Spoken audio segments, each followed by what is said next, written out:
Welcome to GK quiz in Bangla. 1 September থেকে বিনামূল্যে কোন রোগের টিকা প্রদান করা হবে? উত্তর, টাইফয়েড। কততম জাতীয় সংসদ নির্বাচন হতে বিনা প্রতিদ্বন্দ্বিতায় নির্বাচিত হওয়ার সুযোগ শেষ হবে? উত্তর, ত্রয়োদশ। সাদা পাথর পর্যটন কেন্দ্র কোথায় অবস্থিত? উত্তর, ভোলাগঞ্জ, সিলেট।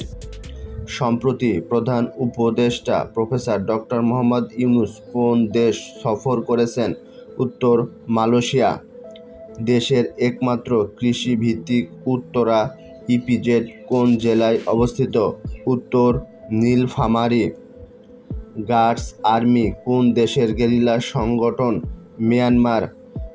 আইন ও সালিশ কেন্দ্র আসক এর তথ্যমতে চলতি বছর মব সন্ত্রাসে নিহত হয়েছে 111 জন। বর্তমানে কমনওয়েলথ এর সদস্য কতটি দেশ? উত্তর, 56টি দেশ। বেবজার বর্তমান চেয়ারম্যান কে? উত্তর, মোহাম্মদ জিয়াউর রহমান। চিকুনগুনিয়া কী ধরনের রোগ? উত্তর, ভাইরাসজনিত রোগ। ভিডিওটি ভালো লাগলে লাইক, কমেন্টস এবং শেয়ার করবেন আর চ্যানেলটি সাবস্ক্রাইব করে যাবেন।